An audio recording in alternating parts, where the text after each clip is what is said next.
Hidistray, Osio, Halito. We want to welcome you to today's session of Native Wings Like an Eagle Incorporated podcast. In today's session, we're going to talk about the programs that Native Wings will have for the clients that are enrolled. We are very excited about these programs. And so today, my guest is going to be our program director, Terry Begay.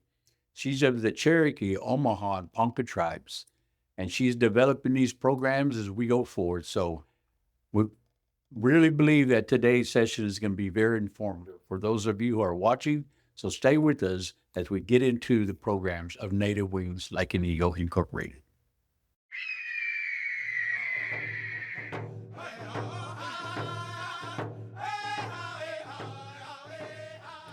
Welcome back to Native Wings Like an Eagle Incorporated podcast. So I want to start off by introducing our guest, Program Director Terry Begay. Terry, Hello. glad to have you here today. And so today we're going to talk about just exactly what we offer as Native Wings Like an Eagle Incorporated to our clients who are enrolled with us.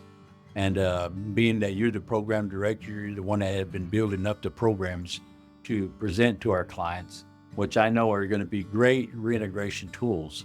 So I want to talk about that today. And so the first thing I really want to talk about is we have a strong medicine talking circle.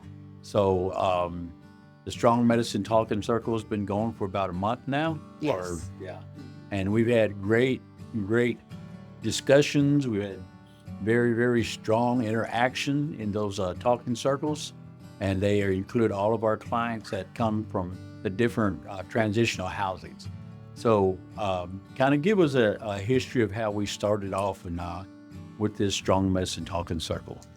Well, part of the healing journey for a lot of our clients is having a group where they feel safe to talk about issues that they're facing every day since they've been out.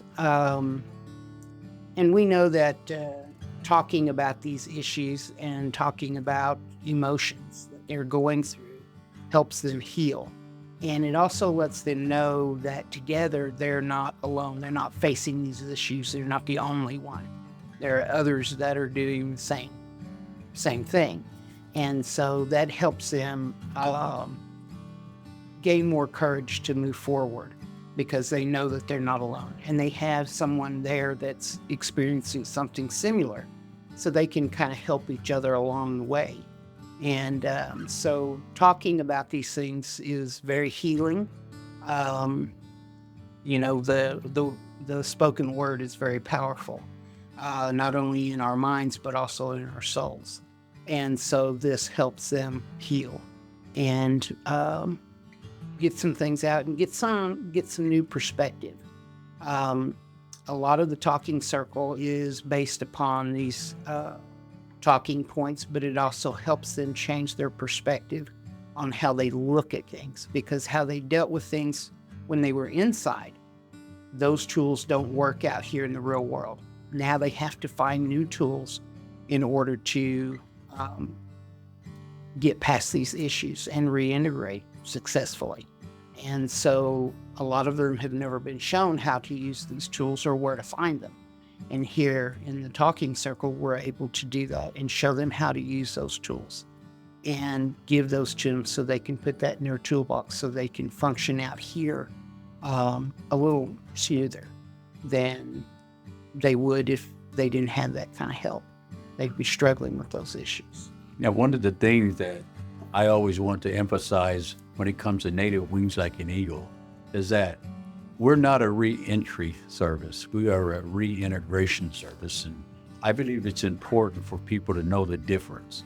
I feel like re-entry services are those who provide clothing, food, maybe housing for a month or so, and they give to the clients and then say, good luck, hope you make it.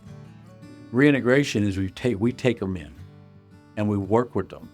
One of the biggest things that we find when people are coming out of incarceration is the fact that many come out with PTSD, which is very prevalent in especially in the Native American population that comes out. And so what we do, we sit and we work with them, and we try to, get that new way of thinking, and that's one of the first steps that we try to tackle with our clients when they come out, is remembering that, hey, you were in prison, you had a mental state of survival, and now that you're out here, even though you still have to have a survival technique, it's different than in prison. And we have to show them the contrast between survival thinking in prison and survival thinking here outside of prison. And so in this talking circle, what I love about the Strong Medicine Talking Circle is that, we put a lot of culture in it. We start off by what we call the smudging ceremony. Right. And then after that, we, in the talking circle, we use the eagle feather. And when it's passed around, whoever's holding the eagle feather is the person talking, and everyone gives their complete attention to the person holding the eagle feather, who has the right to talk at that moment. And so everybody gets the chance to hold that eagle feather. Everybody can always just raise their hand when they got to say something, and that feather will be passed on to them. But that feather is significant in saying whoever's holding this feather is the one that's speaking. Let's all pay attention, because, even though we're coming out of prison, even though we're trying to reintegrate, there's things in many of the men and women's lives that have been shut in for a long time, and they've never been able to express that which is inside. And sometimes when they get the chance to express it, there might be somebody else in that circle that really needs to hear exactly what was said. And so with our Strong Medicine Talking Circle is an open forum, but everything that is spoken in that talking circle stays in that talking circle. Correct. And what I loved about the last time we had the meeting, a couple of the men who were from out of state, talked about how the talking circle was like family to them. And it was really settling for them to have a family out now that they're away from their family out of state. So that's one of the major things that we want to connect with each other as clients here in Native Wings, is that family connection. So you've done a good job to facilitate the circle. And so kind of give me a little bit more of your views of what you think about how this circle is going right now. I think it's going very well. A lot of our clients are feeling very comfortable when they come in, which is awesome. Sometimes you can go to a meeting and not feel comfortable, so you're hesitant to say or share anything. And one of the things we want to cultivate, or have cultivated in this circle, is we want our clients to feel validated. We want them to feel heard, feel safe, and feel comfortable, and be amongst friends. And they are. And I noticed that a lot of our clients are forming bonds that are familial. And that's a good thing, because a lot of times they're out here away from their families, or they don't have any family support at all. We've got clients who are completely alone. So when they come here, they feel that they have a family, that they have somebody they can call, somebody they can lean on when they need to. And that's very important too, because that provides that security that they need to feel safe. And a lot of our clients haven't felt safe in a very long time. Yeah. And we, as human beings, we need that feeling of safety and security. And so we provide that here. And I think that bond is getting stronger and stronger every time we meet. And the important thing about this is the fact is, again, our program is called Off the Res. In other words, we're off the reservation. And so most of our clients, again, they're away from their families. And so they're here in what I call Oklahoma City no man's land, as they call it. And so to find family within this environment here that's away from their people, that's really important to the process of successful reintegration. Yes. That's one thing that I've always said is I don't want to have a reintegration program per se, just as a reintegration program. I want to have a successful reintegration program. And when it comes to natives, I believe that to have a successful reintegration program is to provide programs that are culturally centered. Yes. Because natives are so proud of their culture that whenever you bring them into a setting which they can see their culture, then they're relaxed and they're ready to receive what it is that you're going to present to them. Right.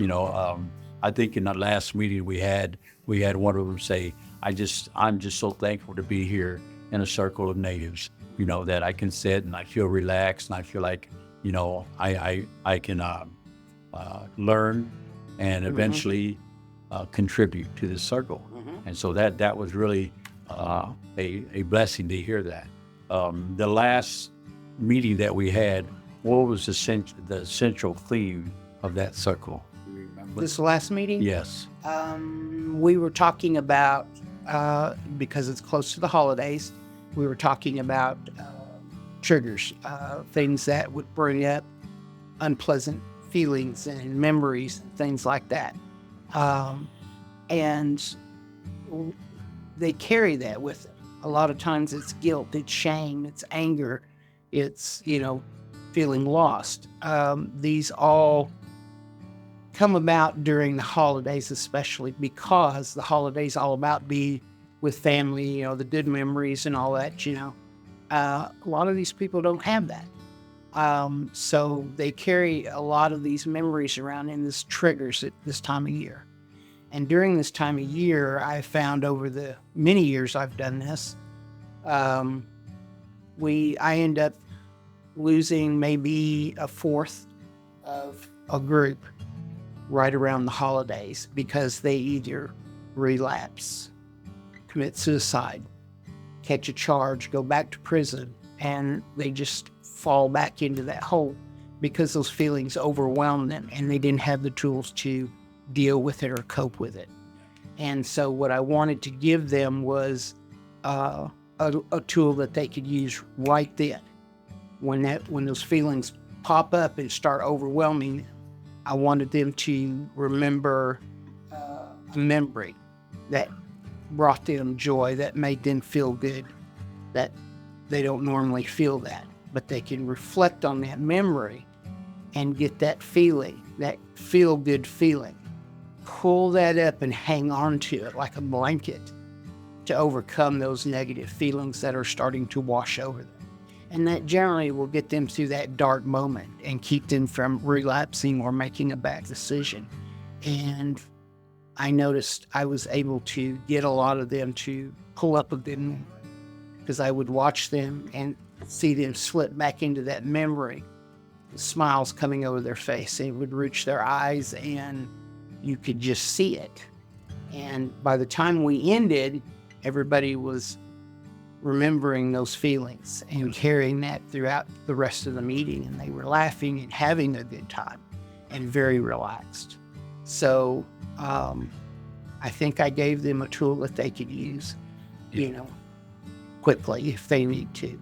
And the name of the talking circle we came up with, Strong Medicine, is because, again, when men and women coming out of incarceration, they don't realize it themselves, but people who are in the expert field of mental health, they can see that most people coming out of prison come out with an experience of PTSD. Yes. And so you explained it to me one day. You said PTSD is like a virus. It affects those that are around you. Yes. And in order to deal with the virus, you usually got to have medicine. Yes. Knock it out, Yep.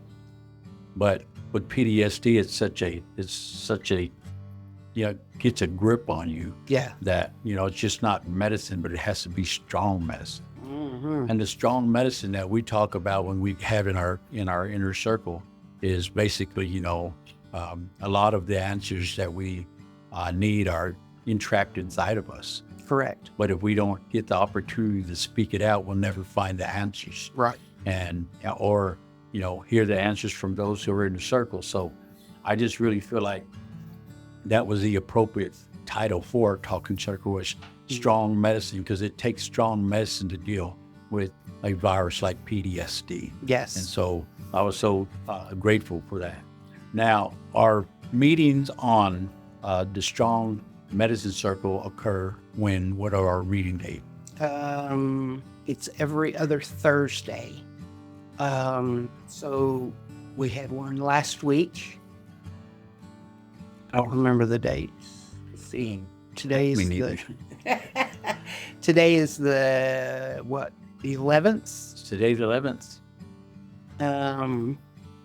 So that would make last week the 4th. Okay. So we will have another one this coming Thursday. So what is that?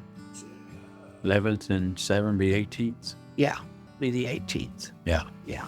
And then every other week after that. Right. And so when we get into the new year, and as you start to look at our webpage and stuff, we will have dates on that webpage. We'll make sure that we have that put there so you can be able to see what dates that we have. Now, we're coming to the end of the year, and we're going to start 2025 on a high note, I really believe. Things are really happening for Native Wings right now, and the collaboration and partnerships that we are coming with other organizations and other tribes, and things are just looking up, and we're really just thankful. But in 2025, you have developed more programs for Native Wings Find. Kind of tell us a little bit about those. Yes. I have another program called Sacred Circle, or Sacred Medicine. It's another talking circle. That is for our family members. Our clients, they have their moms and dads are trying to support them, but we need to give them tools to help them be able to support the client as well. And also to help them safeguard their mental health. Because like I explained to you, PTSD is like a virus. Even though the client has it, those that are around him will experience it and catch what we call secondary PTSD. So we want to give them tools to be able to safeguard their mental health as well as helping the clients, to deal with these things. So this is not only for immediate family members, but, their wives, even their children, because children can experience it as well. So we want our family members and primary caregivers of our clients to have a place to come to talk about things that they're experiencing with the client at home or how, whatever the setting may be, and help them be able to resolve some of those issues and give them a place to talk. Right, because, my wife dealt with that when I got out. And, when you're incarcerated, you're in a controlled environment. Correct. So you can't really fully express who you are in a controlled environment. So when you get out of incarceration, now you feel like, hey, I'm out, I'm free, I can be who I need to be. Then your family members now caught off guard because they're like, where'd this come from? Right. I didn't see this when I was visiting you. And, right. And I already had this thing already molded into what I felt like it was going to be because of what I knew you while I was coming to visit you. Now you come out and you're there's wild, some man. new things that I'm seeing that right. I don't know how to, deal with. So to be able to have a talking circle, a sacred medicine talking circle for the families, so important. Yes. And it's needed. And so we've already had family members attend Correct. the Strong Medicine talking circle, and they loved it. And so this will be again a part of the whole reintegration process, because again, when I was doing time, my family is doing time with me. Yes. And so they have a lot of that going on with their lives. And so we gotta get both sides, not just the one coming out, but the ones that they're coming out to. Exactly. And if we can, that's all part of the successful reintegration process. Right. You have another program you're going to get started. Yes. We will be doing workshops every other Saturday afternoon where we learn cultural activity. I had several of our guys come to me and express an interest in learning to make ribbon skirts, which didn't surprise me, but kind of did, because I didn't think they'd want to mess with that. But no, that was the first one they went to, was making ribbon skirts. And so the guys wanted, they're willing to get in there and mess with sewing machines and what have you. And while we're doing that, and I'm teaching them how to do that, I'm also going to tap into their life skills, see where they're strong and where their weaknesses are, and then start taking those weaknesses and building those up and giving them the life skills that they need. Because some of these guys, have experienced some life out here, but then we've got some guys who haven't. They've been in long enough that they've missed quite a bit. So we need to tap into that and get them up to par on that, so that they're able to function on their own a lot more effective. Now, I know that you came to me and when you was telling me about bringing the cultural activities in, part of it would be like me having a drum circle. Correct. Coming in and letting the men sit around and let's do some singing around the drum. A lot of men may not have been raised in the tradition of the people, and so they might want to learn how to drum. We sit there and teach them how to drum. Yes. I play the flute. I'd love to be able to teach other men how to play the flute. We have a program that you have read about concerning walking in balance. Yes. From a man, a Cherokee Nation man who wrote the book, who had been incarcerated, and which is going to be is that still going to be a part of our curriculum? Yes. Because what he touches on are, the Cherokee teachings. But when you really look at that, it's the foundation that all tribes use in just functioning. Their ceremonies and things like that are different from tribe to tribe, but the building blocks are the same. And a lot of our people are very disconnected because we've lost connection with our Mother Earth, our spirit. With spirit, we've lost connection with spirit and who we are as a people. And we've lost connection to one another because our world nowadays is more about being productive rather than, personal well-being or well-being to begin with. So our society is very disconnected from one another because we're plugged in differently now. But bottom line is we're still here together and we still need to be connected to one another because as human beings, we are a sociable animal. I mean, we are built to be a family, a unit. We're not built to be alone individually. Right. And so we need to teach one another how to reconnect with our Mother Earth, our spirit, and one another again. And when we do that, we function a whole lot better as a society and as individuals as well, because that provides us the support that we need in order to thrive. Yeah. That's good. That's good. So is there any other things that you basically want to just quickly touch on that you're going to be implementing for 2025?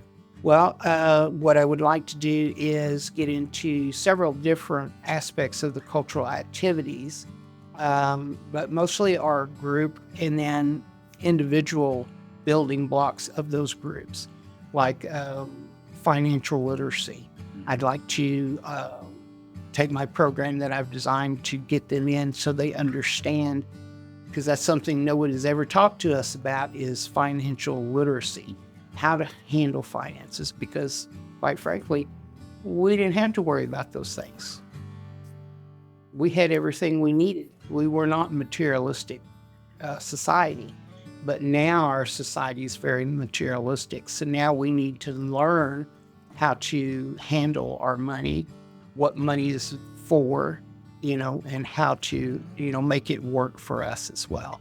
And nobody's ever bothered to talk to Native people about that. It's something they taught us. Yeah. So that's something else I'd like to implement. One of the things that I do with our clients when they first get enrolled with us is I try to make sure that they go to this teepee that I got set up in my backyard here in Yukon, Oklahoma. And my poles are 27 foot tall, and the canvas is that the covering is pretty heavy, but it's a place of solitude. It's a place of where you can go in and just basically ground yourself back in your culture. And that's one thing that I notice whenever I take my clients out there. I'll take them into the teepee and I'll just let them sit. Just sit here, and I'll leave them there. And maybe about 30 minutes later, I'll bring my hand drum in and I'll sing them a prayer song and then get up and leave. And usually by the third time I come back, they're just so excited and they're just so happy. And you can see the glow in their eyes because they're grounded back to where they was taken from. And maybe not all cultures, native cultures, have teepees, but that's not the thing that we're looking at. Is just letting you resettle back into a sense of culture. Yes. Because when I got out, I wanted to go to powwows. I wanted to go to stomp dances. I wanted to go around where a lot of my native people were, because that's what I was taken out of. Right. And I wanted to go back to that and to reestablish myself. And so that's what I did. And so now that I have this big teepee in the backyard, I like to take the clients and just take them in there and say, to sit and ground yourself in a sense of culture. And that is such a big deal, I think, in successfully reintegrating natives back into society. So, any programs that we're going to bring on towards the first year, we started in September. And so our 1 year will be up in September for our first clients. We have like 15 right now. Yes. About 15 clients right now that we're bringing through from all tribes. We have Kiowas, Cheyenne, Arapahoes, Second Falls, Cherokees, and Choctaws, Creeks.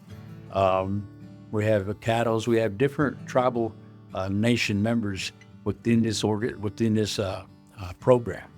And again, they've all decided that right now what they need to be off the reservation to successfully reintegrate back into society.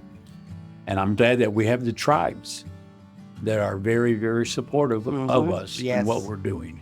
And so I want to just thank you, Terry, for all the time you come up here. Terry drives from Manford, Oklahoma, to come and be our program director. She's in her office. I walk by every day, and she's just constantly building things up for our programs. And that's a blessing to have you. Thank you. Have someone that's really passionate about this organization and about what we want to offer our Native men and women coming out of prison. So I'm just thankful for you, Terry. Thank you. And that you're part of our organization. And I want to say to everyone that's watching, be sure to subscribe to this channel. Like and share. You can, like and share this channel. And you can also find us on Facebook. Our webpage is nativewings.org. And our email address is info@nativewings.org. And we just really want to hear some of your responses to our podcasts. And we're really looking forward to having great responses. If you want to somehow feel like you want to donate to Native Wings Like an Eagle Incorporated, we have a donation button on our website that you can do that. So right now, it's all about grabbing those who have coming out of prison, bringing them in, giving them their culture back, giving them their sense of value back, and letting them know that great things lie ahead for them as they partake in the successful reintegration that we have for them here at Native Wings Like an Eagle. So we're so glad that you joined us today, and look forward to sharing our next session with you real soon. So in my language, say Hadam Jihijades. And so we'll see you again.